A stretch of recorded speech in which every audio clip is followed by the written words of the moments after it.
எல்லாரும் சாப்பிட்டு முடிச்சுருவாங்க. முடிச்ச பிறகு சேரன் கிட்ட வந்து சொல்லுவான் பல்லவன், "இப்ப பாரு அண்ணன் வந்து சர்ப்ரைஸ் ஆயிரும் பாருங்க" அப்படின்னு சொல்லிட்டு. ஏன்னா அந்த பெட்ரூம்ல வந்து ரொம்ப அரேஞ்ச் பண்ணி வச்சிருப்பாங்க.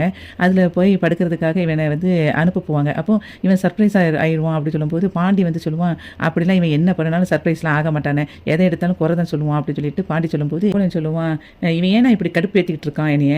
நான் அழகான பொண்ண கட்டிட்டு வந்திருக்கேன்னோனே இப்ப கடுப்பாயிட்டான்னு நெனைக்கிறேன்" அப்படின்னு சொல்லிக்கிட்டு இருப்பான் சோழன். சோழன் சொன்னதை கேட்ட உடனே பாண்டி சொல்லுவான், "அடிச்சு மூஞ்ச உடைச்சிரும் பார்த்துக்க.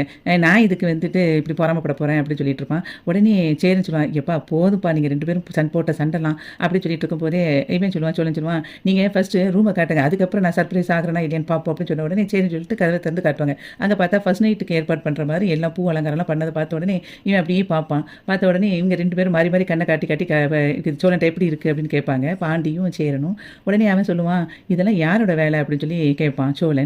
அதுக்கு சேரன் சொல்லுவான், "பாத்தியாடா அவன் முகத்துல வெட்கமே வந்துருச்சு" அப்படின்னு சொல்லிட்டு சொல்லுவான், "இதெல்லாம் ஐடியாலாம் நாங்கலாம் சேர்ந்து தான் பண்ணுனோம். ஆனா பண்ணுனது எல்லாமே பாண்டியும் அவனோட ஃப்ரெண்ட்ஸும் தான்" அப்படின்னு சொல்லுவான். உடனே பாண்டி வந்து சிரிச்சுட்டே சொல்லுவான், "எப்பா இதெல்லாம் நாங்க வந்து நெறைய படத்தெல்லாம் பார்த்து ரெஃபரன்ஸ் பண்ணி தான் இதெல்லாம் பண்ணியிருக்கோம்" அப்படிங்கிற மாரி சொல்லுவான். "எங்களுக்கு தெரிஞ்சது இவ்வளதான்" அப்படிங்கிற மாரி பேசிட்டு இருப்பான் பாண்டி.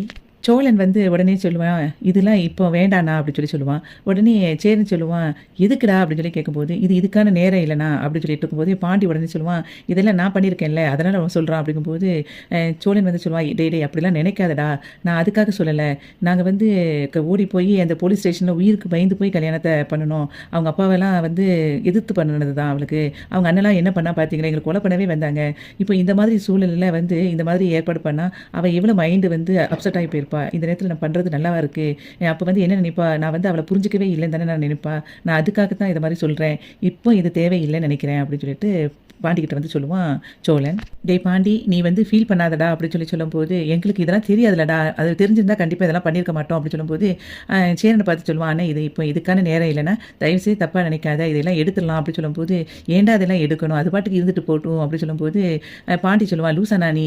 அவன் தான் அவன் சிச்சுவேஷன சொல்லிட்டான்ல. இனிமே இதுக்கு மேல நம்ம வந்து இந்த மாரி இருக்க வேண்டாம். சோழன் நம்ம இது எல்லாத்தையும் எடுத்துருவோம்" அப்படின்னு சொல்லிட்டு அந்த பூ எல்லாத்தையுமே அவன் எடுத்து